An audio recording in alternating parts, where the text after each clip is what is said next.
Avatar Meher Baba ki jai. Jai. Beloved God, help us all to love you more and more and more and more and still yet more till we become worthy of union with you, and help us all to hold fast to Baba's Dham until the very end. Avatar Meher Baba ki jai. Avatar Meher బాబాకి జై.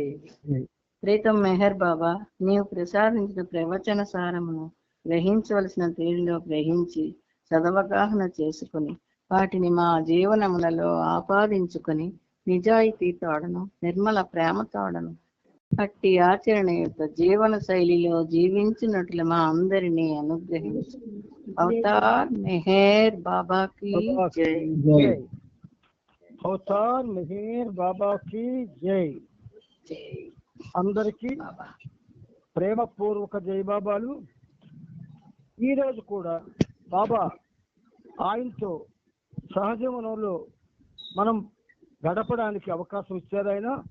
అందుచేత ఆ సనాతనులకి మనందరి తరపున, యావత్ ప్రపంచ భక్త కోటి తరపున, ఉన్నత ఆత్మల తరపున, సద్గురువుల తరపున, మస్తుల తరపున, అందరి తరపున శత సహస్ర కోటి పాదాభివందనాలని సమర్పించుకుంటూ, ఇందులో భాగంగా మనం ప్రవచన సుమ మాలికలు ఇప్పటికి 118 చెప్తున్నాం. బహుశా ఇవన్నీ కూడా మీరు రాసుకోండి, ఎందుకంటే మీకు ఇవి ప్రవచనాల పుస్తకం కాకుండా ఇవి పట్టుకొని మీరు హాయిగా ప్రవచనాలు చెప్పడానికి అవకాశం ఉంటుంది ఎక్కడికైనా వెళితే. సరే, ఈరోజు మనం 119, 122 ఇచ్చారు బాబా. అవి ఇప్పుడు చెప్పుకోవడానికి తాత్పర్యంతో ప్రయత్నం చేద్దాం. వ్యక్తి తనందు తాను అన్వయించుకుంటే రాది స్థితి. వ్యక్తి తనలో తాను అన్వయించుకుంటే రాది స్థితి. సత్యంతో ఏకత్వము పొందగా వస్తుంది సర్వాత్మక స్థితి. సత్యంతో ఏకత్వము పొందగా వస్తుంది సర్వాత్మక స్థితి. ఇది 119. 120 కోరికలనన్నింటినీ తొలగించి సత్యంతో ఏకత్వము. కోరికలనన్నింటినీ తొలగించి సత్యంతో ఏకత్వము పొందాలనే తపనతో హృదయాన్ని సిద్ధంగా ఉంచాలి. పొందాలనే తపనతో హృదయాన్ని సిద్ధంగా ఉంచాలి. ఇది 120. ఈ రెండింటి యొక్క తాత్పర్యాన్ని మనం తెలుసుకోవడానికి ప్రయత్నం చేద్దాం. ఇక్కడ చూడండి, బాబా ఒక చక్కటి మాట చెప్తున్నారు. ఏ వ్యక్తి అయినా తనలో తాను అన్వయించుకుంటే ఏ స్థితి రాదు. అంటే నాకు నేను ఆపాదించుకుంటే, మీకు మీరు ఆపాదించుకుంటే ఏ స్థితి రాదు. ఎప్పుడైనా ఏ స్థితి అయినా ఆధ్యాత్మికంగా మానవుడు పొందాలి అంటే సత్యంతో, అంటే భగవంతుడితో ఏకత్వాన్ని పొందినాడే సర్వాత్మక స్థితి వస్తుంది అంటున్నారు బాబా. ఆయన మాటల్లో ఎక్కడా కూడా దాపరిక ఉండదు. భగవంతుడితో ఏకత్వాన్ని పొందినప్పుడు మాత్రమే సర్వాత్మక స్థితి వస్తుంది. దానికోసం మానవుడు ఈ ప్రవచనాల్లో చెప్పిన విధంగా జీవనాన్ని మలుచుకోవలసి ఉంటుంది. ఇది 119. ఇక 120 మానవ హృదయం భగవంతుడికి నివాస స్థానం. ఆ హృదయాన్ని పరిశుద్ధంగా ఉంచుకోవాల్సిన బాధ్యత ఎవరిది? మానవుడిది. అయితే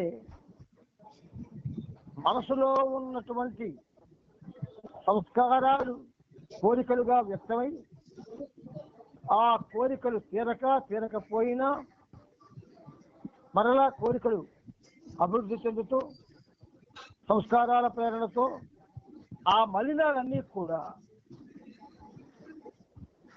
హృదయాన్ని, స్వచ్ఛమైనటువంటి హృదయాన్ని చుట్టూ కూడా ఆ మలినాలు కప్పేస్తున్నాయి. నిర్మలమైన ఆకాశాన్ని మబ్బులు కప్పించేటట్లు ఇవన్నీ కూడా, ఈ మలినాలన్నీ కూడా హృదయాన్ని కప్పేస్తున్నాయి. కాబట్టి కోరికల్ని తొలగించుకోవాలి. మొదటిది అంటే అది మన చేతిలో ఉందా లేదా అంటే మన చేతిలోనే ఉంది. అది బాబా చేయదు. ఎందుకంటే నీ సంస్కారాలు, ఎవరి సంస్కారాలు బాగా అనుభవించాలి. ఆ సంస్కారంలో ఆ ముద్రలు అవి ఏ విధంగా అవి పరిణమిస్తే ఆ పరిణామానికి గురైపోవాలి. కాబట్టి కోరికలు పూర్తిగా తొలగించుకోవాలి. పూర్తిగా తొలగించుకోవచ్చు అంటే తొలగించుకోవచ్చా అని అంటే తొలగించుకోవచ్చు. చూడండి, మనకి ఏ మనిషి అయినా పడలేదనుకోండి, నచ్చలేదనుకోండి, అతనితో సంబంధాన్ని మనం కట్ చేస్తున్నాం. ఎలా కట్ చేస్తున్నాం? ఏం చేసి కట్ చేస్తున్నాం? ఒక్క ఆలోచనతో కట్ చేస్తున్నాం కదా. అలాగే అది ఎంత సాధ్యమో అంతే సాధ్యం కోరికలు తొలగించుకోవచ్చు. అంటే కోరిక అంటే ఏ కోరిక అయితే మనల్ని ఆధ్యాత్మిక మార్గంలో పురోగమించకుండా అడ్డు చదువుతుంటాయో ఆ కోరికలని తొలగించుకోవాలి. అయితే అవేమిటి? బియ్యంలో రాళ్ళు కల్పిస్తే మనం వేరుకుంటున్నాం కదా, రాళ్ళు తీసి బయటపడేసి బియ్యంతో అన్నం వండుకుంటున్నాం కదా. అలాగే లక్షలాది కోరికల్లో ఏ కోరికలైతే హృదయానికి మాలిన్యంగా అంటుకొని దాని యొక్క స్వచ్ఛతను పాడు చేస్తున్నాయో అలాంటి కోరికలన్నింటినీ కూడా తొలగించుకొని సత్యంతో అంటే భగవంతుడితో ఏకత్వం పొందాలనే తపనతో ఆ హృదయాన్ని మనం పరిశుద్ధం చేసుకొని సిద్ధంగా ఉంచుకోవాలి అంటున్నారు బాబా. ఇది 120. పరిశుద్ధాత్మ అంటారు జీసస్ క్రైస్ట్ని, పరిశుద్ధుడు అంటారు. పరిశుద్ధాత్మ, పరిశుద్ధుడు అంటే ఆ ఆత్మ పరిశుద్ధమైంది. ఆ అవతారం యేసుక్రీస్తు పరిశుద్ధుడు. మరి పరిశుద్ధుడితో మనం పవిత్రమైన హృదయంతో కానీ మనం ఏకం కాకపోతే మనం పరిశుద్ధిని పొందలేము. పరిశుద్ధిని కానీ పొందలేకపోతే పరిశుద్ధాత్మగా మారలేము. కాబట్టి మిత్రులారా, మనం బాబా ఇచ్చిన ఈ అవకాశాన్ని సద్వినియోగం చేసుకొని సాధ్యమైనంత వరకు కోరికలకు దూరం అవుదాం. దీనికి ఒక చిన్న సులువు ఏమిటంటే ప్రతి వాళ్ళు ఆ రోజు వచ్చే కోరికల్ని రాసుకోవాలి. ఒక చిన్న పుస్తకం పెట్టుకొని నిన్నటి దినం ఒక 10-15 కోరికలు వచ్చాయనుకోండి, అందులో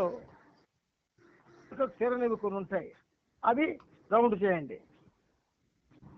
తీర్చుకోవాలి అనుకున్నది ఉంచండి.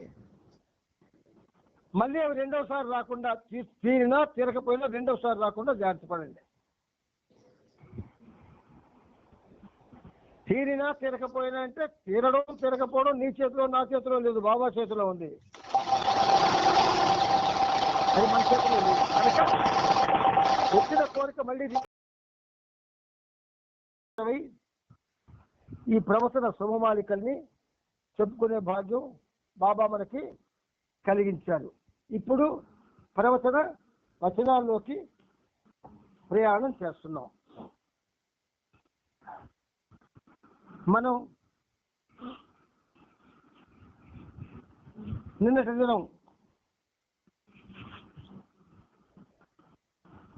ప్రవచనాలు 205 చెప్పుకొని 206లో రహస్య అనుభవాల ఆరంభం అన్న పేరాన్ని చదువుకున్నాం, వివరించుకున్నాం. ఇప్పుడు సమతుల్య స్థితిని చెదరకుండా ఉంచడం కఠినమైనది అంటున్నారు బాబా. సమతుల్య స్థితి చెదరకుండా ఉంచడం కఠినమైనది. ఇక్కడ ఒక చిన్న విషయం మీకు చెప్పాలి. ఈ ప్రపంచంలో బంధాల్లో భార్య భర్త ఈ బంధం చాలా గొప్పది. అయితే ఆ బంధం ఇప్పుడు దురదృష్టవశాత్తు విలువ లేకుండా పోతుంది. ఎందువల్ల? ఎవరి యొక్క వ్యక్తిత్వం మీద వాళ్ళకి ఒక ప్రత్యేకమైనటువంటి ప్రేమ ఉండడం వల్ల. భార్య భర్త అంటే ఏక మనస్కులు అవుతారు, తనువులు ఏకమవుతాయి, హృదయాలు ఏకమవుతాయి, సమస్తము ఏకమవ్వాలి. కానీ ఏకమవ్వడం లేదు. అక్కడెక్కడైతే ఈ సమతుల్యత లోపించిందో మరి ఇంకా సమతుల్యతను మనం ఎక్కడ ఎక్స్పెక్ట్ చేయగలం? భార్యాభర్తల్లోనే సమతుల్యత లోపిస్తే ఇంకా మరి ఎక్కడ ఉంటుంది? మరెక్కడా ఉండదు. కనుక సమతుల్యత లోపించడానికి కారణం ప్రధాన కారకులు భార్యాభర్తలే. వీళ్ళలో సరైనటువంటి అవగాహన లేని కారణంగా మన అనుభవాలు పేలవమైపోతున్నాయి. ఆంతరంగిక అనుభవాలు మన దృష్టిలోకి రాకుండా ఉన్నాయి. బాబా సమతుల్య స్థితిని చెదరకుండా ఉంచడం కఠినమైనది అంటున్నారు. ఏమిటో అది బాబా ఏం చెప్పారో జాగ్రత్తగా వినండి. ఆరంభంలో ఉన్న సాధకుడికి అలాంటి ఆంతరిక అనుభవాలు కలిగితే వాటి ప్రాధాన్యతను అతడు ఈమడించిన అక్షయోక్తితో చెప్పుకోవడానికి ప్రయత్నిస్తాడు. చూసారా? ఈ భార్యాభర్తల సంబంధానికి సాధకుడికి సర్వేశ్వరుడికి ఉన్న బంధం లాంటిదే. I'm your beloved, you are my lover అంటారు బాబా. మరి ప్రియతముడికి ప్రేముడికి ఉన్న సంబంధం ఏమిటి? భార్యాభర్తలన్నీ ఉన్న సంపద కంట మహోన్నతమైన సంపదది. అందుకని బాబా ఏమంటున్నారు? ఆరంభంలో ఉన్న సాధకుడికి, ఆరంభం అంటే ఏంటి? ఇంకా అప్పుడే ఆధ్యాత్మికంలో ప్రవేశిస్తే వాడికి ఏది తెలియదు. అలా తెలియని వాడికి తెలియకూడదనే ముందు తెలిసాయనుకోండి, వాడు మరి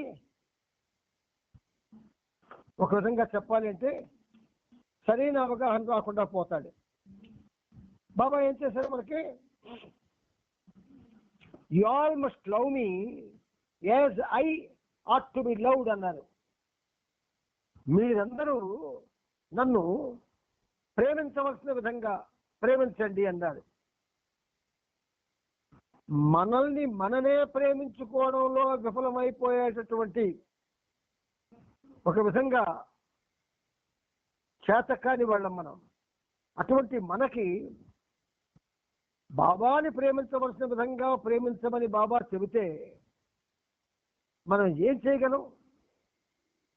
అయితే బాబాని ప్రేమించడం అంటే ఇప్పుడు మనం చేస్తున్న ఏ పనులు కూడా కావు.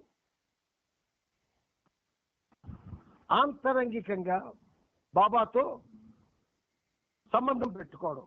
అంచేత ఆరంభంలో ఉన్న సాధకుడు అలాంటి ఆంతరిక అనుభవాలు కలిగితే వాటి ప్రాధాన్యతను అతడు ఇనుమడించిన అతిశయోక్తితో చెప్పుకోవడానికి ప్రయత్నిస్తాడు. అంటే ఒక సామెత ఉందిలేండి, ఎన్నడూ ఎక్కడోడు గుర్రం ఎక్కితే ఎగాది కాని.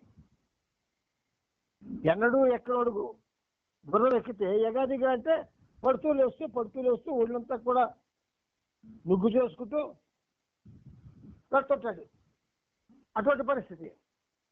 నన్ను మీరు ప్రేమించవలసిన విధంగా ప్రేమించండి అని బాబా మనకి నచ్చ చెబితే మనల్నే ప్రేమించుకోలేని స్థితిలో ఉన్న మనం ఆయన్ని ప్రేమించవలసిన విధంగా ఎలా ప్రేమించగలం?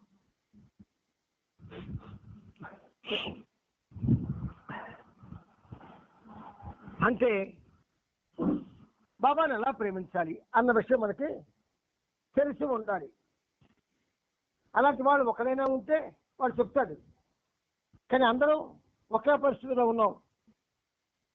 గుడుపూరు జంగాలు అంటారు. ఆ గుడుపూరు జంగాలందరూ ఒకేలాగా ఉంటారు. బైరాగులు అంటారు. ఆ బైరాగులందరూ ఒకేలాగా ఉంటారు. సాధువులు అంటారు.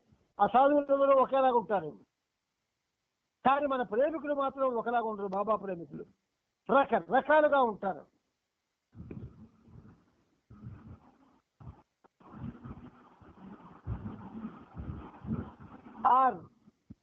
ఆ పరిస్థితి వ్యక్తిత్వం మన మధ్య చోటు చేసుకోవడం వల్ల, అంచేత ఆరంభంలో ఉన్న సాధకుడు అలాంటి ఆంతరిక అనుభవాలు కలిగితే వాటి ప్రాధాన్యతను అతడు ఇనువడించి అతిశయోక్తితో చెప్పుకోవడానికి ప్రయత్నిస్తాడు. మనం అదే చేస్తున్నాం. మేము బాబా ప్రేమికులను బయటకు చెప్పుకుంటాం. ఆ బాబా ప్రేమికులు అని చెప్పుకున్నప్పుడు మనం ఒకటి జ్ఞాపకం. బాబా ప్రేమికులు అంటే భగవంతుని యొక్క ప్రేమికులు అని. భగవంతుని యొక్క ప్రేమికులు అంటే మనం ఆ మార్గంలో ప్రయాణం చేస్తున్న అందరికీ కూడా సోదరులమే. కానీ మనలో మిగతా అందరు చేసే పూజల కన్నా, అందరు చేసే అర్చనల కన్నా మనం గొప్పవాళ్ళమనే ఒక గొప్ప భావన మనలో ఉన్నది. మనం కూడా సామాన్యులమే. మనమే స్పెషల్ కాదు.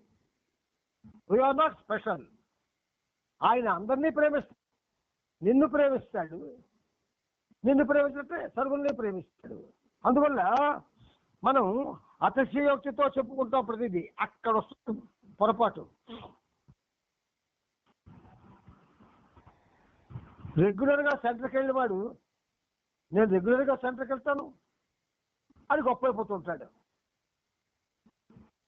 ఏదో పని బాబా పనిలో సాయం చేసిన వాడు నేను చాలా సాయం చేస్తున్నాను అని గొప్ప అయిపోతుంటాడు. అది ఎంత ముప్పో అర్థం కాదు. మనం ఎవరి పని చేస్తున్నాం? మన పనే మనం చేసుకుంటున్నాం. అది కూడా అలాగా మన యొక్క వ్యక్తిగత జీవితానికి 99% ప్రాధాన్యత ఇస్తాం. 1% బాబాకి ప్రాధాన్యత ఇస్తాం. అందుచేత అతిశయోక్తితో చెప్పుకుంటాడు. అటువంటిది ఆ అనుభూతిని మళ్ళీ మళ్ళీ కలగాలని తీవ్రంగా తప్పిస్తాడు. లేక వాటిని చాలా అసామాన్యమైనవిగా భావించి వాటి ఆవశ్యకతను నిర్ధారించుకోవడంలో పొరపాటు పడతాడు. మనకి ఫారినర్స్కి అదే తేడా. ఫారినర్స్కి మనకన్నా ఎక్కువ చదివిచ్చారు బాబా. ఆంధ్రులకి అంత చదువు ఇవ్వలేదు. కానీ హమీర్పూర్ వాస్తవ్యులకు చదువు ఇచ్చారు. ఆంధ్రులకు మాత్రం బాబా చదువు ఇవ్వలేదు. ఎందుకంటే చదువిస్తే చంకెక్కిపోతాం మనం. కాబట్టి మనకి బాబా చదువు ఇవ్వలేదు. కేడిఆర్ఎం, కే అంటే కుటుంబ శాస్త్రి గారు, డి అంటే ధనపతిరావు నాయుడు గారు, ఆర్ అంటే రంగారావు గారు, ఎం అంటే మల్లికార్జునరావు గారు మొట్టమొదటి బాబా ప్రేమికులు ఆంధ్రప్రదేశ్లో కేడిఆర్ఎం అని బాబా చేత పిలువబడ్డవాళ్ళు. వాళ్ళనే 1953లో 54లో బాబా వచ్చినప్పుడు వాళ్ళు తమకు తాము మేము బాబాకి ప్రతినిధులము అని చెప్పడంతో వాళ్ళని చెప్పారు. ఆది సీనియర్కి వాళ్ళు ఏ ఉత్తరాలు రాసినా పూట కట్టిమన్నారు, మూలపడిమన్నారు. అంచేత మనకి అనుభూతులు కలగు,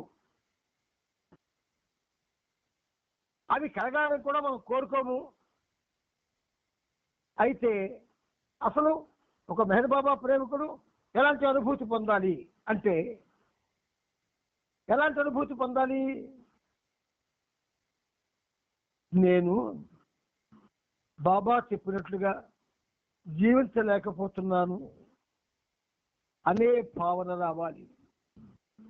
నేను ఆయన్ని ప్రేమించవలసిన విధంగా ప్రేమించలేకపోతున్నాను అనే భావన రావాలి. అది అనుభూతి కాదు. బాబా, నువ్వు చెప్పినట్టుగా జీవించలేకపోతున్నాను, నన్ను క్షమించు బాబా అని నిరంతరం ఆయన పాదాలు పట్టుకొని ఏడవాలి. అది మనం చెయ్యలేం కూడా. మనకు వ్యక్తిగత అహంకారాలు ఉన్నాయి, ఎవరికున్న అహంకారం వాళ్ళకుంది. అందుచేత మనలో పొరపాట్లు మనమే కప్పుకొని ఆయన దగ్గర గొప్పవాళ్ళుగా చలామణి కావాలని ఎప్పుడూ చూస్తూ ఉంటాం. అందువల్ల దానికి కారణం ఏంటనుకున్నారు? సమూహం. ఒకవేళ నీలో ఒక రకమైనటువంటి పశ్చాత్తాప భావన వచ్చిన పక్కవాడు, అబ్బబ్బే అలా అనుకోకండి, మనం గొప్ప పనులు చేస్తున్నాము, మనకట ఎవరు ఇంకా పెద్ద పెద్ద పనులు చేయడం లేదు అని నిన్ను సమర్థించేస్తాడు. వెంటనే వాడి యొక్క మాటకు లోనైపోతావు నువ్వు. ఈ విధంగా ఒకరిని ఒకరు బాబా ప్రేమికులు సమర్పించుకుంటూ తప్పులు తడకలైపోతున్నారు. సమర్థన ఎవరైతే చేస్తాడో వాడు ఎదుటివాడు మంచిని కోరని వాడు. మనం ఎంత దురదృష్టంగా బిహేవ్ చేస్తామంటే, మనకు తెలుసు వాడు సరిగ్గా పాడలేదని, కానీ చప్పట్లు కొట్టేస్తా మెచ్చుకుంటాము. ఎందుకంటే వాడు బాబా సెంటర్కి మరి రాడిన భయం, లేదా చందా ఇవ్వడిన భయం. ఇలాంటి దురదృష్టకరమైన భయాలు మనలో ప్రవేశించి మనం ఒకరినొకరిని సమర్థించుకుంటూ తప్పుల్ని అలా పెంచుకుంటూ పోతున్నాం. అందువల్ల వాటి ఆవశ్యకతను నిర్ధారించుకోవడంలో పొరపడతాడంటున్నారు బాబా. ఖచ్చితంగా డ్యామ్ షూర్గా చెప్తాను నేను, మీ అందరికీ మంచి భావాలు వస్తాయి, కానీ అవి మీరు బయటకు చెప్పలేరు. మీ అందరికీ మంచి ఆలోచనలు వస్తాయి, కానీ అలా ప్రవర్తించలేరు.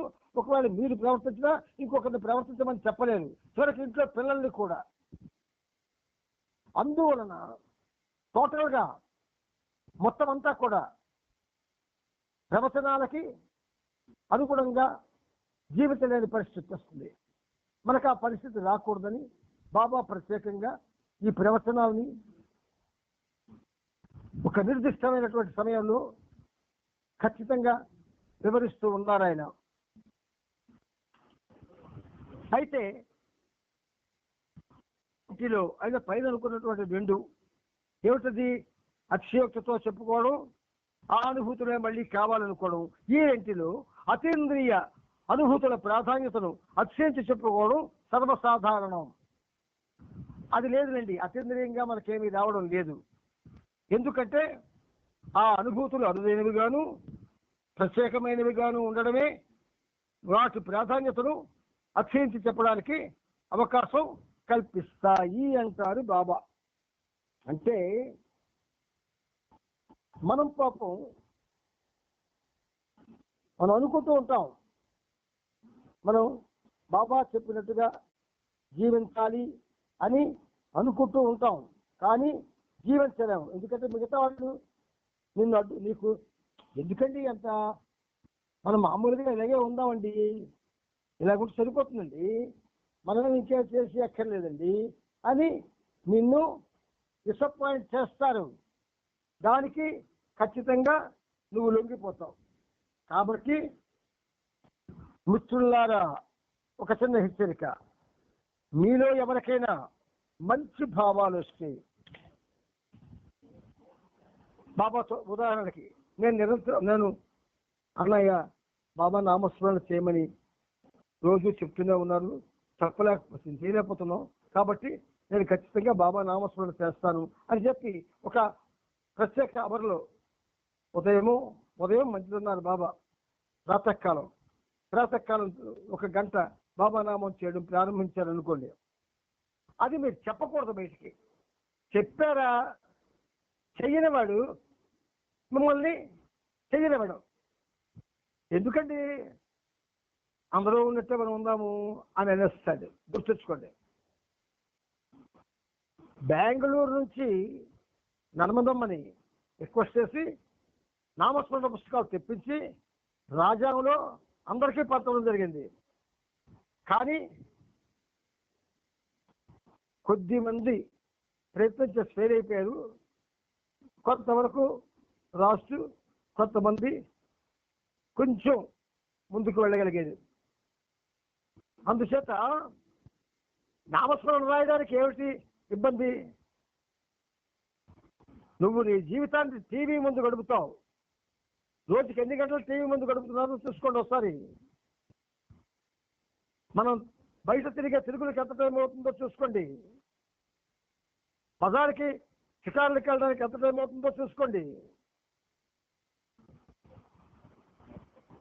మిగతా ప్రయాణం చేయడానికి ఎంత టైం అవుతుందో చూసుకోండి.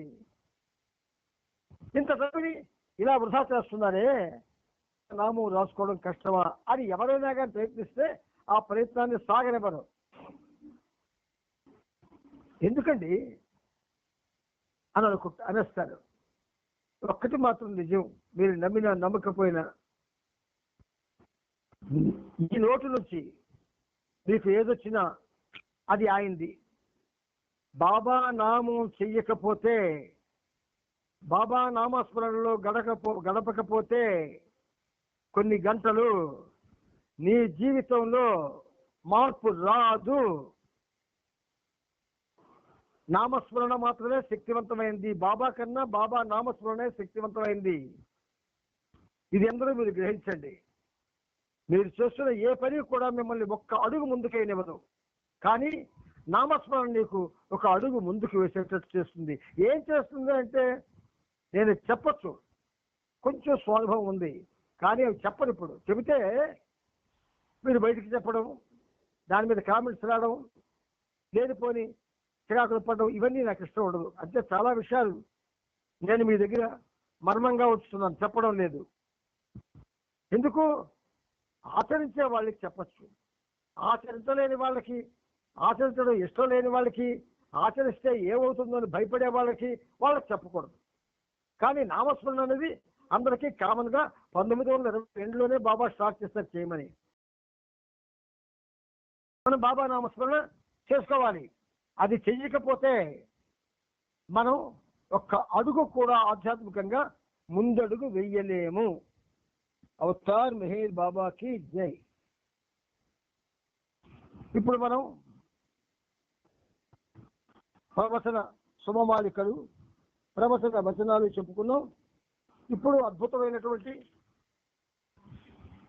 బాబా జీవిత చరిత్రలో మనం కొంచెం తీవ్రంగా మనం ప్రవేశించడానికి ప్రయత్నం చేస్తూ ఉన్నాం. ఆ ప్రయత్నంలో మెహర్ ప్రభు చరిత్రం 8వ భాగం 3227వ పేజీలో మీద పేర చెప్పుకొని ఆపుకున్నాం. ఇప్పుడు మరి కొంచెం ముందుకు వెళదాం. ఆ మీద పేర ఆఖరి లైన్ చదివి ముందుకెళ్దాం. కిల్లిస్ను ఎడిలిను నొరీనా ఆహ్వానించింది. అసలు అది ప్రాథమికంగా బాబా ఆహ్వానమే అని నొరీనా నమ్మకం. బాబా వారిద్దరిని తన చేరువలోకి మరింత దగ్గరగా తీసుకోవాలనుకున్నారని నొరీనా అభిప్రాయం. అక్కడికి ఆపుకున్నాం. మరి కొంచెం ముందుకు వెళదాం. మే 14న వస్తుల్ని కలిసేందుకు బాబా మెహరాబాద్ నుండి ఉద్గిరి, సంగారెడ్డిపేట ప్రాంతాలకు బయలుదేరారు. 25 మైళ్ళ దూరంలో ఉన్న సంగారెడ్డిపేట అనే మారుమూల గ్రామానికి ఒక ఎద్దుబండిలో వెళ్ళారు. వాళ్ళు అక్కడికి చేరేసరికి బాగా రాత్రి అయింది. ఇటీవల ఆ ప్రాంతం చాలా బందిపోటు దొంగతనాలు జరిగాయి. ఆ కుగ్రామంలోని జనం బైదులను చూసి బందిపోటు దొంగ అనుకున్నారు. అతడు మంచి బలిష్ఠుడైన పఠాన్ మాదిరి ఉన్నాడు. అందుకే గ్రామస్తులు అలా అనుకొని పోలీసులకి తెలియపరిచారు. పోలీసులు బైదులను అతనితో పాటు ఉన్న వాళ్ళను అరెస్ట్ చేయాలని వచ్చారు. బాగా అలసిపోయి శవరం లేకుండా మాసిపోయిన మురికి బట్టల్లో ఉన్న వాళ్ళని పోలీసులు అరెస్ట్ చేయబోగా పేరిచ్చి వెళ్లి పోలీస్ ఇన్స్పెక్టర్ తో మాట్లాడి తామంతా పార్శీలమని, తమ వల్ల ఎవరికి హాని జరగదని హామీ ఇచ్చి అతన్ని ఒప్పించాడు. ఇన్స్పెక్టర్ ఏరిచ్చి మాటలను నమ్మి బైదుల్ని విడిచిపెట్టాడు. అబ్దుల్లా సాహెబ్ అనే మస్సుతో బాబా 2 సార్లు సాంగత్యం చేసి ఆ మర్నాడు 16న తిరిగి హైదరాబాద్ చేరుకున్నారు. ఈ ప్రయాణంలో మళ్ళీ ఎద్దుబండిపై 25 మైళ్ళు వెళ్ళారు. మెహరాబాద్ తో బస్సు ప్రయాణాన్ని ఒక సరదా ప్రయాణం అని కానీ ఆధ్యాత్మిక జీవితం గడుపుతున్న వింత వింత వ్యక్తులను కలవడం ద్వారా ఉల్లాసంగా ఉంటుందని కానీ ఎవరు ఊహించకూడదు. ఎందువలనంటే మస్సు ఇంటి వరకే ఉన్నా, ఇరుకుతోవలో ఉన్నా, లేక అతడు ఉండేది ఎడారైనా, అడవి అయినా, కొండ అయినా, శ్మశాన అయినా, దుర్గంధభరితమైన మురికి కొట్టమైనా ఆ మస్సు కోసం గంటల తరబడి తిరిగి తిండి నిద్ర లేకుండా మానసికంగాను శారీరకంగాను అలసి సొలసి పోవలసిందే. మస్తులు మెహర్ బాబా యొక్క నిజమైన ప్రేమికులే. మస్తులు మెహర్ బాబా యొక్క నిజమైన ప్రేమికులే. మనం కాము, గుర్తుంచుకోండి, సందేహం లేదు. కానీ వాళ్ళని వెదకి పట్టుకొని బాబాతో సాంగత్యానికి కూర్చునేటట్టు చేయడానికి ఊహించని కష్టం, బాధ ఎదుర్కోవాలి.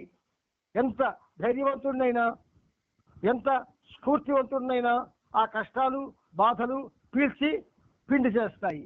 ఈ మస్సు కార్యం ఒక్క అవతారుడే చేస్తాడు. మస్సుల పారవస్యం వెనుక ఉన్నది అతడే కదా. మస్సుల ఆనందానికి, పారవస్యానికి, దివ్యానందానికి మూల కారణం ఆయన ఒక్కడే. మస్సుల జీవితంలోని రహస్యాన్ని, వాళ్ళ హృదయంలోని ఆరని తపనను ఎరిగినవాడు బాబా ఒక్కడే. మే 22న బాబా ఆది సీనియర్తో కలిసి హైదరాబాద్ నుండి రైలులో మెహరాబాద్కు బయలుదేరారు. స్త్రీ పురుష మండలి వాళ్ళు హైదరాబాద్లోనే ఉండిపోయారు. సరోష్ మన్మాడ్ వచ్చి బాబాను తన కారులో మెహరాబాద్కు తీసుకెళ్లాడు. సర్కులర్లో ఇచ్చిన ఆదేశాల ప్రకారం ఆహ్వానితులు మే 23వ తేదీకి మెహరాబాద్ చేరుకున్నారు. బాబా ఒక్కొక్కరిని వ్యక్తిగతంగా కలుసుకున్నారు. 40 మందిని మీటింగ్కి పిలిచారు. మండలి సభ్యుల్లోంచి ఈ దిగువ ఉన్న 18 మంది అక్కడ ఉన్నారు. వారి పేర్లు అంటే మండలి వాళ్ళ పేర్లు: ఆది సీనియర్, అన్నా కాలే, బైదుల్, షగన్, ఏరిచ్, ఘని, గుస్తాబ్జీ, కాకాబారియా, కైకోబాద్, కాలేమామా, మురళి, నీలు, పాద్రి, పెండు, టైలర్, సావక్, విష్ణు, బాబా సోదరుడు జాన్. ఇండియాలోని ప్రాంతాల నుండి వచ్చిన వారిలో 22 మంది పురుషులు ఉన్నారు.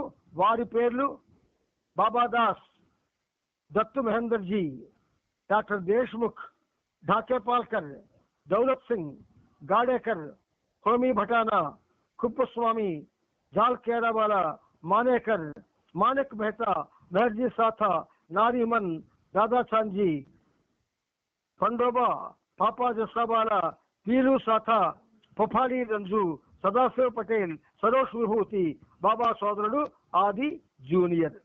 సమావేశం జరుగు విషయాలను షార్ట్ హ్యాండ్లో అంటే హస్తలిపిలో నోట్ చేసుకోమని సర్వం వర్కింగ్ బాక్సాబాలకు చెప్పారు.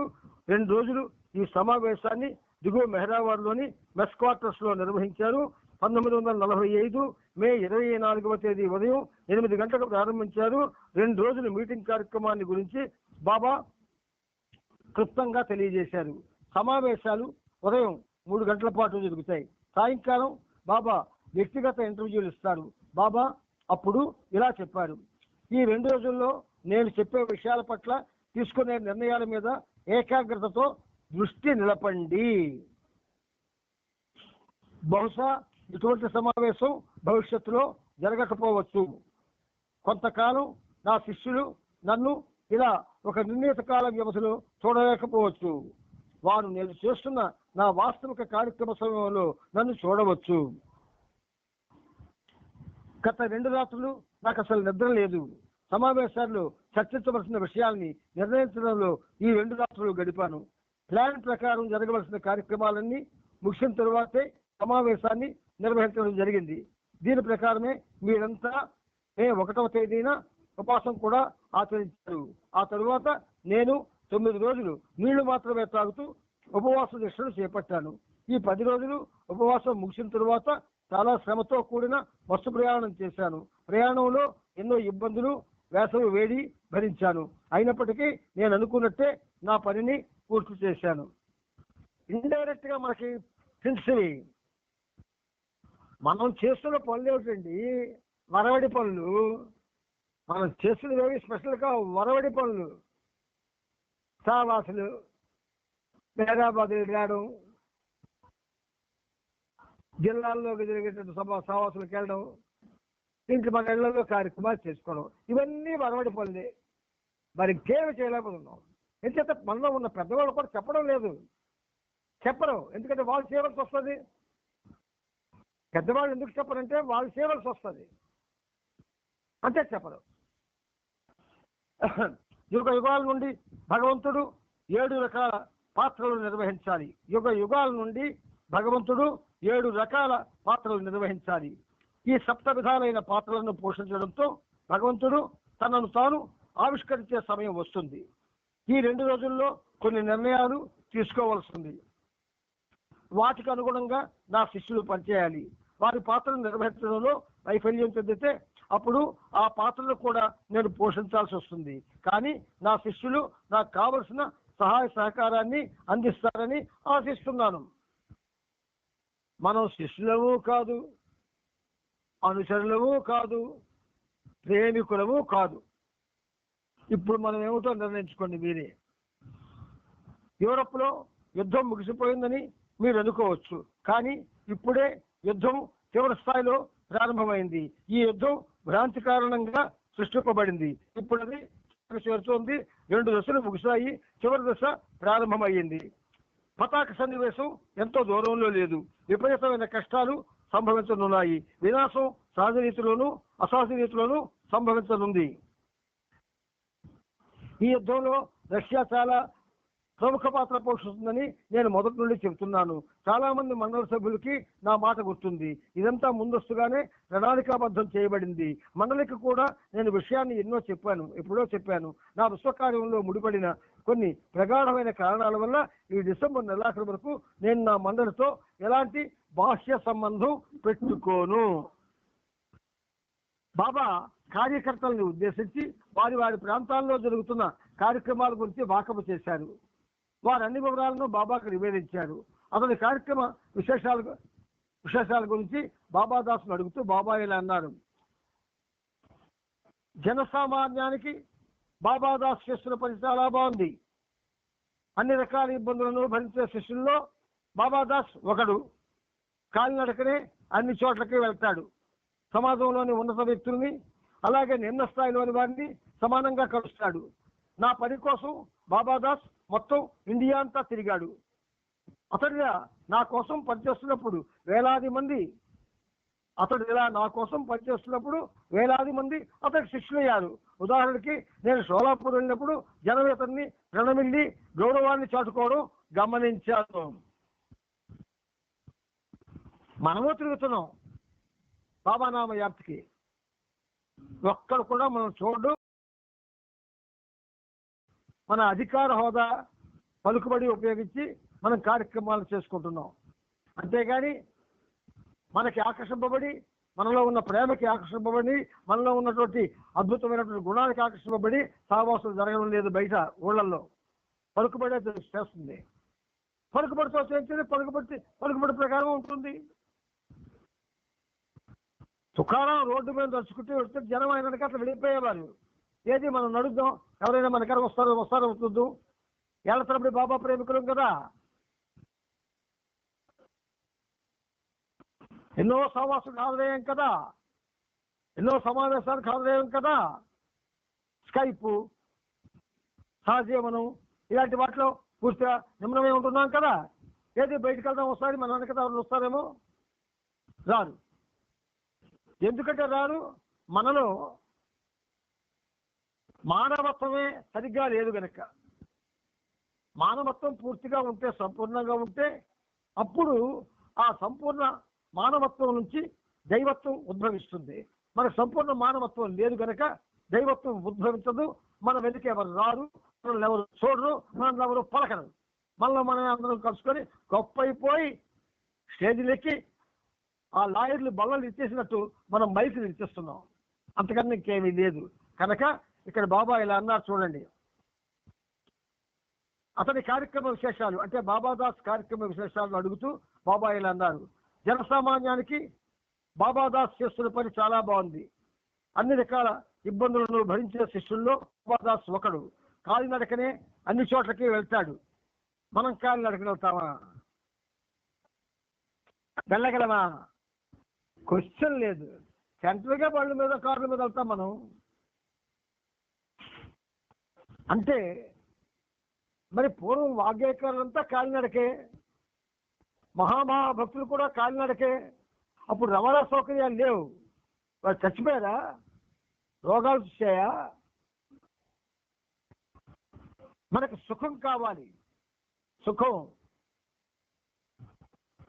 ఇప్పుడు ఏసీ కార్లు వచ్చాయి, ఏసీ బస్సులు వచ్చాయి, ఏసీ ట్రైన్లు వచ్చాయి. మరి మామూలు వాడు ఎక్కడున్నాడు? ఏసీయే. ఇంత సుఖానికి అలవాటు పడితే మనం ఆధ్యాత్మిక మార్గంలో కష్టాలను ఎలా భరించగలం?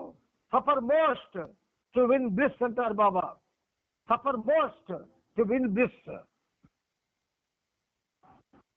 Suffer most. మనమే సఫర్ అవుతున్నాం, హ్యాపీగా ఉన్నాం. అందుకే మనం అనాక ఎవడు రాడు. ఒకవేళ ఎవరు వచ్చినా 4 మాటలు చెప్పగల పరిస్థితి మనలో ఉందా? వాడి అంతరం తెలుసుకొని వాడిని సంతోషపెట్టే పరిస్థితి మనకు ఉందా? లేదు. అందుచేత బాబాదాస్ గురించి బాబా చెప్పడంలో ఏమీ లేదు, గుర్తుంచుకోండి. అన్ని రకాల ఇబ్బందులను భరించే శిష్యుల్లో బాబాదాస్ ఒకడు. కాలినడకనే అన్ని చోట్లకి వెళ్తాడు. సమాజంలోని ఉన్నత వ్యక్తుల్ని అలాగే నిమ్న స్థాయిలోని వారిని సమానంగా కలుస్తాడు. నా పని కోసం బాబాదాసు మొత్తం ఇండియా అంతా తిరిగాడు. అతడు నా కోసం పనిచేస్తున్నప్పుడు వేలాది మంది అతనికి శిష్యులయ్యారు. ఉదాహరణకి నేను షోలాపూర్ వెళ్ళినప్పుడు జనం ఇతనికి ప్రతివిల్లి గౌరవాన్ని చాటుకోవడం గమనించాను. బాబా ఎదురుగుండా బాబాదాస్కి జనాలు ప్రణామాలు చేశారు. అది కానీ పొరపాటున ఎవరికైనా జరిగింది అనుకోండి, మనమే చేసింది. ఆడెవడైతే ఆ ప్రణామాలు అందుకుంటాడో వాడిని ఎగరేసి జనాల్లో వాడిని చిప్ చేసి వాడికి ఆ బ్రతుకు లేకుండా చేసేస్తాం మనం. అంత గొప్పవాడం మనం. బాబాదాస్ చేస్తున్నది మంచి పని అయినా తన కార్యక్రమ విశేషాలని నివేదించే ప్రయత్నంలో అతడు చెప్పే విషయాలని గ్రహించడం ఎవరి తరం కాదు. ఒక విషయం నుండి ఇంకో విషయానికి దూరుతాడు. తన మాట్లాడుతున్న వాళ్ళకి అన్నీ తెలుసునని అనుకుంటాడు. వాక్యానికి పొంతన లేకుండా మాట్లాడి వినేవాళ్ళని అయోమయంలో పెడతాడు. ఏమి చెప్పాలనుకున్నాడో అతనికే తెలియదు. ఇంత పొగిడిన బాబా వారు చేస్తున్న పని కేవలం నిష్ఫలం అయిపోతుందని చెప్పాడు. విభూతి చేస్తున్న పనిని కూడా బాబా మెచ్చుకున్నారు. ఇతర పని కూడా జనబాహుళ్యానికి చాలా మంచిదని వ్యాఖ్యానించారు.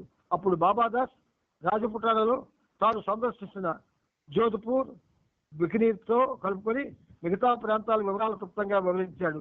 బాబాను గురించి ప్రజలకు వివరిస్తూ తను వివిధ ప్రదేశాల్లో తిరుగుతున్నప్పుడు ప్రజలు బాబా దర్శనాన్ని, బాబా సాహిత్యాన్ని కోరుకుంటున్నారని బాబాదాస్ చెప్పాడు. ఇది విని పుస్తకాలు, కరపత్రాలతో కూడిన సాహిత్యం డిసెంబర్ వరకు మాత్రమే అవసరం అని చెప్పి బాబా ఇంకా ఇలా అన్నారు. డిసెంబర్ తరువాత నా విశ్వకార్యానికి ఏ మాధ్యమము అవసరం లేదు. నా విశ్వ కార్యక్రమానికి ఏ మాధ్యమము అవసరం లేదు. నా దివ్య ఖడ్గాన్ని, డివైన్ స్వర్డ్ వరలోంచి బయటికి లాగినప్పుడు నాకు మండల సహాయం కూడా అవసరం లేదు. ఏ సమావేశాలు, ఏ సాహిత్యము అక్కర్లేదు. ఇవన్నీ వాటికమే సర్దుకుంటాయి. డిసెంబర్ నెల వరకు సహాయం కావాలి. సాహిత్యం కూడా అంతవరకే అవసరం. అయితే కావలసిన రీతిలో సాహిత్యాన్ని ఈ సమయంలోనే ప్రశ్నించుకోవచ్చు. ఈ పేరా ఒకసారి ఈ పేరా మీసాల బ్రాకెట్ పెట్టుకోండి. అప్పుడే బాబాదాస్ దేశముఖ్ పై ఫిర్యాదు చేశాడు. అనుకున్న సమయానికి సాహిత్యం వగైరా ముద్రించి ఇవ్వడంలో అతని వల్ల బాగా జాప్యం జరుగుతుందని చెప్పాడు. అప్పుడు బాబా ఎప్పుడు అన్ని వెంటనే అయిపోవాలని బాబాదాస్ కోరుకుంటాడు. ఆచరణలోని ఇబ్బందులు సమస్యల గురించి పట్టించుకోడు. ఇతరుల కష్టాల గురించి ఏమీ ఆలోచించదని వ్యాఖ్యానించారు. తన పెదనాన్న ఫర్జూన్ మనస్తత్వం గుర్తు చేసుకుని బాబా హాస్యధోరణ ఫర్జూన్ కూడా ఇటువంటి అలవాటే ఉంది. పేకాడుతూ ఓడిపోతే విపరీతమైన పిచ్చుకోపంతో పేక బొక్కల్ని చించిపారేస్తాడు అని బాబా చెప్పారు. మండల సభ్యులు కూడా ఫర్జూన్ మాసాతో పేకాడడం అతను ఎలా కోపగించుకునేవాడో ఆ విషయాలను గుర్తు చేసుకుని బాగా నవ్వుకున్నారు. బాబాదాస్కి తొందరగా ఉంటే సాహిత్యాన్ని ఢిల్లీలో అచ్చువేయించుకోవచ్చు అని దేశముఖ్ అన్నాడు. ఢిల్లీ బహుదూరంలో ఉంది అని బాబా వెంటనే ఎత్తిపొడుపుగా అన్నారు. చేయడం కన్నా చెప్పడం సులభమైన అర్థంతో వాడే సామెత ఇది. ఘనీ రాసిన 6 ఉర్దూ వ్యాసాల్ని 5,000 కాపీలు సాధ్యమైనంత తొందరలో అచ్చువేయించి అందరికీ పంచేందుకు బాబాదాస్కి విభూతికి వారిని అందజేయాలని ఒక నిర్ణయం తీసుకున్నారు. ఈ సంవత్సరంలో విభూతి తాను సందర్శించిన ప్రదేశాల వివరాలను చెబుతూ డెహ్రాడూన్ నుండి లక్నో వరకు అనేక ప్రాంతాలను సందర్శించి బాబాను గురించి ప్రజలకు వివరించాలని తెలియజేశాడు. అతను కూడా హిందీ, మరాఠీ సాహిత్యం కావాలని చెప్పాడు.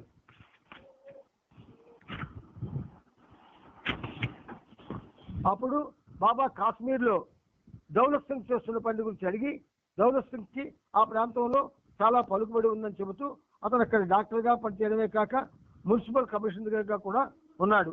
అతని ప్రేమ భక్తి అసమానమైనది. అతడు ఆచరిస్తున్న పని మహోన్నతమైన ఉత్తమ ప్రమాణాలతో కూడి ఉంది అని చెప్పారు.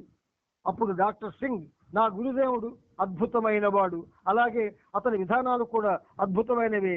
నిజంగా నేను ఎటువంటి సేవను చేయడం లేదు, కానీ తన అనంత కరుణ విశేషం చేత నన్ను తన మండలి ముందు సాగిస్తున్నారు. నా స్నేహితులతోనూ వచ్చిన రోగులతోనూ మామూలు ధోరణిలో మాట్లాడుతూ బాబా గురించి చెబుతుంటాను. బాబా ఫోటోగ్రాఫ్లు కూడా చూపిస్తుంటాను. వాళ్ళు మళ్ళీ బాబా గురించి ప్రశ్నించి ఏమైనా అడిగితే చెప్పేవాడిని. అయినా కొంతమందికి నా మాటలు నచ్చేవి కాదు అని చెప్పాడు. ది అవతార్ అన్న వ్యాసాన్ని నచ్చివేయిస్తే బాగుంటుందని దౌలత్ సింగ్ తన సలహాను వెలువిచ్చారు. అవతార్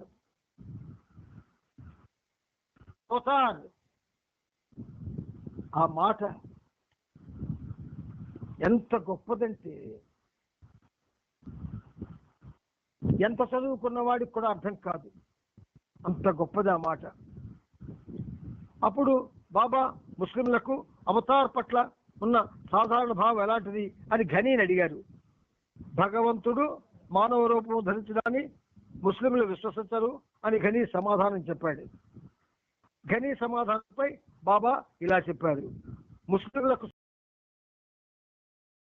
మొదటిది, ఏ సాధు పురుషుడినైనా నమ్మే ముందు అద్భుతాల ద్వారా అతని మహత్యాన్ని నిరూపించమని ఒత్తిడి చేస్తారు. మతానికి సంబంధించిన బాహ్య కర్మకాండ షరియత్, ముస్లింలకు షరియత్ ఒక్కటే లక్ష్యము గమ్యమును. వారి విశ్వాసానికి షరియత్ పునాది. ఇక రెండో విషయం, ఒక మానవుడు భగవంతుడు అవడం అసాధ్యంగా వారు పరిగణిస్తారు. ఇటువంటి అవరోధాలను ముస్లింలు అతిక్రమించేటట్లు మనం వారిని తయారు చేయాలని అనుకుంటే మనం చాలా జాగ్రత్తగా తెలివిగా ప్రయత్నించాలి. ఇది నేను నా దివ్య ఖడ్గాన్ని బయటకు లాగక ముందే చేయాలి. కానీ ఇలా మీరు ఆచరించే సమయంలో షరియత్ను సమర్థించకూడదు, కర్మకాండని మనం సమర్థించకూడదు. కర్మకాండలో ఉన్నటువంటి ఒక దాన్ని ఏమనాలంటే ఆ కర్మకాండలో ఏ ప్రయోజనం దాని ద్వారా పొందే అవకాశం ఉండదు. ఎందుకంటే తంతులు ఎక్కువ, తమాషాలు ఎక్కువ, అసలు తక్కువ. అందుచేత షరియత్తును సమర్థించకూడదు. మానవుడు భగవంతుడు అవడం గురించి మీరు చెప్పేటప్పుడు ఈ విషయాలను చాలా జాగ్రత్తగా వివరించాలి.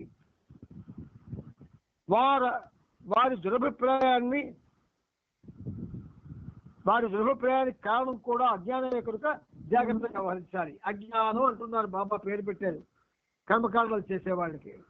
మరి మన బాబా లో చాలా మంది కర్మకాండలు చేస్తూ ఉన్నారు. వాళ్ళకి ఈ మాట తగలదా? అజ్ఞానం అని. అజ్ఞానం అని తగిలితే అది అజ్ఞానం అని బాబా అన్నప్పుడు ఆ అజ్ఞానంలో మేము ఉంటాం అనుకుంటే వాళ్ళు మరి ఒక విధంగా కనీసం భగవంతుడితో పొందవలసినటువంటి ఏ చిన్న ఫలితానికి కూడా పొందడానికి అవకాశం ఉండదు. సత్యం శరీయత్తును దాటి ఉన్నదన్న సంగతి మీరు వివరించాలి. భగవంతుడు కర్మకాండలు దాటి ఉన్నాడు. శరీయత్తు అంటే కర్మకాండలు, సత్యం అంటే భగవంతుడు. భగవంతుడు శరీయత్తును దాటి ఉన్నదన్న సంగతి మీరు వారికి వివరించాలి. తొలి దశ శరీయత్తు మంచిది అంటే ప్రారంభంలో కర్మకాండలు ఎవరైనా చేస్తారు, అది పెద్ద వింత కాదు. కానీ బాబా చెప్పిన మాట విన్నప్పుడు కూడా కర్మకాండలు చేస్తే వాడు అవిధేయుడు. అవిధేయుడు అంటారు వాడిని. అంతేకాదు గర్విష్ఠుడు కూడా అంటారు. జాగ్రత్తగా పరిశీలిస్తే షరియత్ నిర్దేశించిన విధి విధానాలను అమలుపరచాలని పట్టుపట్టేవారు తాము మాత్రం వాటిని పట్టించుకోకుండా అనేక రకాలైన వ్యసనాలకు లోను కావడం కనబడుతుంది. పూజారుల ద్వారా తంతులు, ఇది వ్యసనం అంటారు. దీన్ని వ్యసనం. లక్షలు ఖర్చు పెడుతుంటారు దానికోసం. దురదృష్టం అది. ఎదురుగా ఉన్నవాడు ఆకలితో దారుణంగా మల మాడిపోతుంటే వీడేమో ఈ కర్మకాండకి పూజారులకి లక్షలు ఖర్చు పెడుతుంటాడు. ఏమనుకోవాలి? మానవ జన్మేనా? షరియత్ ద్వారా సృష్టించబడిన బంధనాలను తెచ్చుకొని బయటపడవలసిన సమయం ఆసన్నమైంది. నేను నా ఖడ్గాన్ని వరలోంచి లాగడంతో ఈ బంధనాలన్నీ తెగిపోతాయి. దానికి ముందు మీరు యుక్తితో వ్యవహరించాలి. మీ అంతా మీరు షరియత్ను ఒప్పుకోకండి. ఈ షరియత్కి హైదరాబాద్ కేంద్రంగా ఉంది, మీకు తెలుసు. ప్రస్తుతం నేను అక్కడే ఉంటున్నాను. మెహర్ ప్రభు తాను సర్వోన్నతుడిని, సర్వసాక్షిని, సర్వేశ్వరుణ్ణి, ఆ శ్రీ మహావిష్ణువుని అని కూడా చెప్పారు. అలాగే వినాయకుడిని అని కూడా చెప్పారు. ఎందుకు శ్రీ మహావిష్ణువు వినాయకుడున్న ఆ విషయాలు బాబా ప్రస్తావన చేశారో తెలుసా? మనకి ఆ వినాయకుడన్నా శ్రీ మహావిష్ణువు అన్న ఇష్టం కనుక, మనకిష్టం కనుక ఆ మాట మనం స్వీకరించకూడదు. దశావతారాలు ఎత్తినవాడు ఆనాడు శ్రీ మహావిష్ణువే. తర్వాత బాబా చెప్పిన 3529 అవతారాలు శ్రీ మహావిష్ణువే ఎత్తాడు. అవతారాలను ధరించేటటువంటి అర్హత ఒక్క శ్రీ మహావిష్ణువుకి మాత్రమే ఉన్నది. అందుకని కర్మకాండంలో పడినవాడు పూజారుల చేతుల్లో పడిపోయి వాడు చెప్పిందే నిజమని నమ్ముతాడు. ఒకవేళ భగవంతుడు ప్రత్యక్షమయ్యి వీడు చెప్పింది తప్పు, నేను చెప్పింది విశ్వసించడం వాడు సారా కన్నా మహా మొత్తైంది షరియత్. దౌలత్ సింగ్ ఇంకా తన నివేదికను కొనసాగిస్తూ మొదట్లో నేను నా స్నేహితుల నుండి, బంధువుల నుండి తీవ్ర వ్యతిరేకతను ఎదుర్కొన్నాను. ఒక పార్సీ వ్యక్తిని నా గురువుగా స్వీకరించినందుకు నన్ను పిచ్చివారిగా జమకట్టారు. కానీ సహనంతో, నేర్పుతో బాబా అంటే ఎవరో వాళ్ళు తెలుసుకునేటట్లు చేశాను. ఆయన చేతిలో వైద్యం ఉంది. బాబా కృప వల్ల అన్ని కులాల మధ్య, ఇంకా యూరోపియన్ల మధ్య గల నేను చాలా గొప్ప విజయాన్ని సాధించాను అని చెప్పారు దౌలత్ సింగ్. అంటే ఈ చరిత్ర వినడంలో మనలో మార్పు రావాలి. మనల్ని మనం పొగుడుకోవడం మానుకోవాలి. పొగుడుకోవడానికి మనలో ఏముందండి? సామాన్య మానవులు అన్ని రకాల ఒక విధంగా ఉండకూడవన్నీ మనలో ఉన్నాయి. అసమంజసాలన్నీ ఉన్నాయి. పాపాలు చేస్తున్నాం, అబద్ధాలు ఆడుతున్నాం, కపటంగా ప్రవర్తిస్తున్నాం. ఇవన్నీ చేస్తున్న మనం ఆయన్ని నామస్మరణతో ఆయన దగ్గర చేరలేకపోతున్నాం. అదొకటే మన దురదృష్టం. అందుకని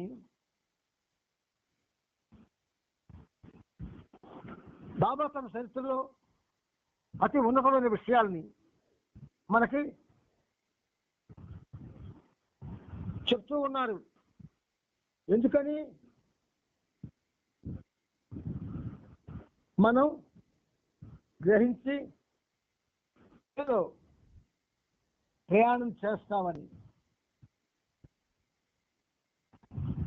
ఎవరైనా సరే వాళ్ళు ఎవరనియండి, బాబా చెప్పిన దానికి విరుద్ధంగా ప్రవర్తిస్తే వాడు కపటి, తప్పకుండా కాపటి ఉన్నవాడు. అటువంటి కపటి ఎదుటి వాళ్ళను కూడా కపటులుగా మార్చడానికి చూస్తాడు. తాను చేసే ఏ పనైనా సమర్థించుకుంటూ ఎదుటి వాళ్ళకు కూడా దాన్ని అంటకట్టడానికి చూస్తాడు. ఇది మానవ సహజమైన లక్షణం. అందుకని సత్సాంగత్యం అన్నారు. సత్సాంగత్యం, సత్ అంటే సత్యం, అంటే భగవంతుడు. భగవంతుడితో సాంగత్యం చేయండి. Make me has our constant companion, నన్నే మీ శాశ్వత చెలికానిగా చేసుకోండి, మరి మీకు స్నేహితులు వద్దు అంటాడు. ఎందుకంటే స్నేహితులంతా కూడా తప్పుతో తొక్కిస్తారు. చాలా మంది సెక్రటరీలకి పాయింట్ బ్లాంక్ గా చెప్తున్నాను మీకు నేను. మెహర్ బాబా సెంటర్లో నడుపుతున్న చాలా మంది సెక్రటరీ గురించి బాబా గురించి పూర్తిగా తెలియదు. ఏదో అప్పటికేదో ఒకటి నాలుగు చదువుకొని నాలుగు తెలుసుకొని మాట్లాడతారు తప్ప చరిత్రలో ఉన్నటువంటి చారిత్రక అంశాలు, బాబా చెప్పిన అతి ముఖ్యమైనటువంటి దివ్యమైనటువంటి జాగ్రత్తని చెప్పే అంశాలు వీళ్ళు చెప్పరు ప్రపంచానికి. ఎందుకంటే చెబితే అలా ఏమైతే చేయకూడదంటే వాళ్ళకి ఇష్టమైనవి వాళ్ళు మరి సెంట్రల్కి రారు, చందాలు ఇవ్వరు. అది భయం. భగవంతుడు సర్వం భగవంతుడు చేస్తున్నాడు అనే నమ్మకం వాడికి సెక్రటరీ చాలా మందికి లేదు. వాళ్ళ గొప్పతనం అనుకుంటున్నారు. మానవుడు మానవుడే, మాధవుడు మాధవుడే. మెహర్ బాబా మాధవుడు, మహావిష్ణువుడు. నువ్వు సెక్రటరీ అయితే మాధవుడు అయిపోతావేంటి? అవలేవు. నీలో అన్ని రకాల బలహీనతలు ఉన్నాయని నీకు తెలుసు. అందరిలో ఉన్నాయి బలహీనతలు లేని వాళ్ళెవడు? కార్యదర్శి అంటే కార్యానికి దర్శకత్వం వహించేవాడు, అంటే గుణగణానికి కాదు. లేనిపోనివి చెప్పి ఎలాగైనా సరే చాకచక్యంతో డబ్బుని రాబెట్టుకోవడం, ఎక్కువగా ఖర్చు చేయటం, ఇవి చేయడానికి కాదు సెక్రటరీ పని. Most powerful and media secretary media. అది తెలుసుకోకుండా అసలు చరిత్ర పూర్తిగా చదవరు. సెక్రటరీలు ఎవరు చదవలేదు, చదివినా జ్ఞాపకం ఉండదు. ఎందుకు ఒకసారి చదువుతారు, ఎందుకు ఒకసారి చదివితే చాలు, అక్కడికే అలసిపోతారు.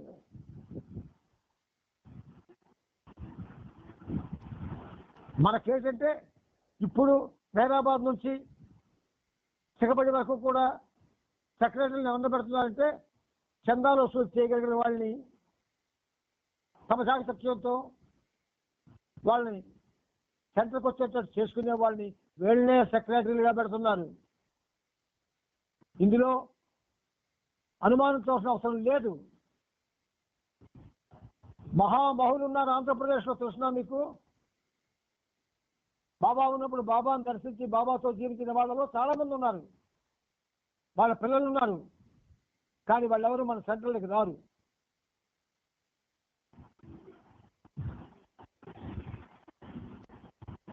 పుస్తకాల్లో ఉన్నది మస్తకానికి ఎక్కదు.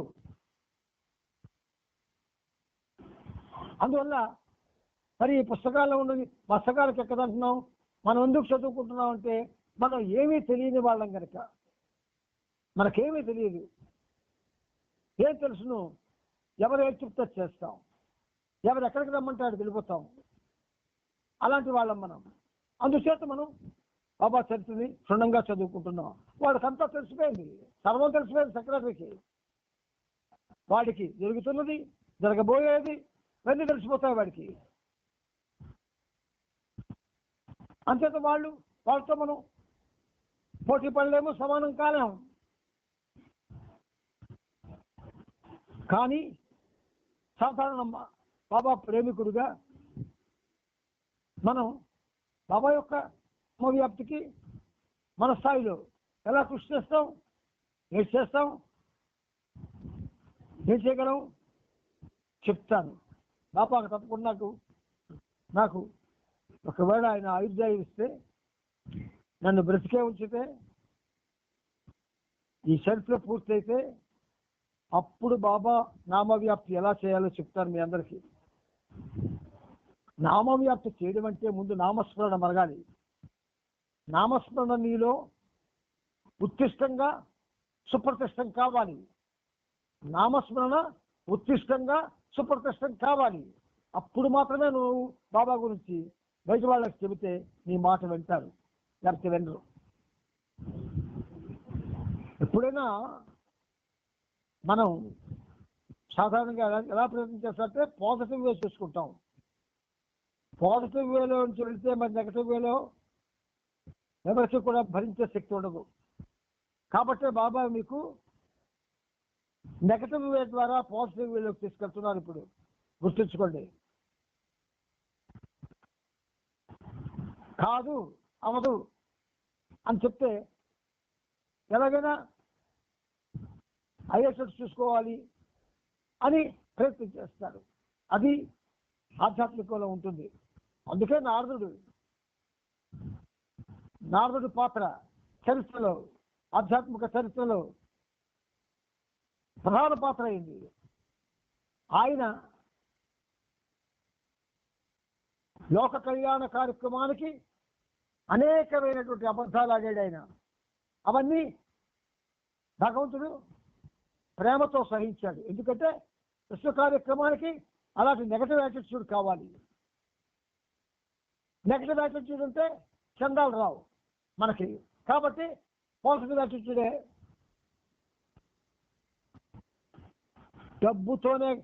డబ్బు లేని ప్రేమ కావాలన్నారు బాబా. డబ్బుతోనే అన్ని జరుగుతున్నాయి. ఇప్పుడు డబ్బుతో జరిగినవి సత్ఫలితాలు ఇవ్వలేవు, సత్య మార్గాన్ని ప్రయాణింపచేయలేవు. ఇది 100కి 110 పాళ్ళు సత్యం. అంతేత ప్రియమిత్రులారా, ప్రేమతో బాబా ఈ సాధ్యంలో చెప్తున్న విషయాల్ని ప్రేమతో స్వీకరించండి. రిజర్వ్డ్ మైండ్తో స్వీకరించడానికి ప్రయత్నం చేయకండి. ప్రేమతో స్వీకరించండి. బాబా చెప్తున్నారు కదా, ఆ మాటలు చదువుతున్నాను కదా, మీకు చదివి వినిపిస్తున్నాను కదా, అంచేత ప్రేమతో స్వీకరించండి. ఒక్కడుగు ముందుకు వేయడానికి ప్రయత్నం చేద్దాం. నా ఈ ఊపిరి ఆగిపోయే లోపలి అవతార్ మెహర్ బాబా కీ జై, అవతార్ మెహర్ బాబా కీ జై, అవతార్ మెహర్ బాబా కీ జై, అవతార్ మెహర్ బాబా కీ జై.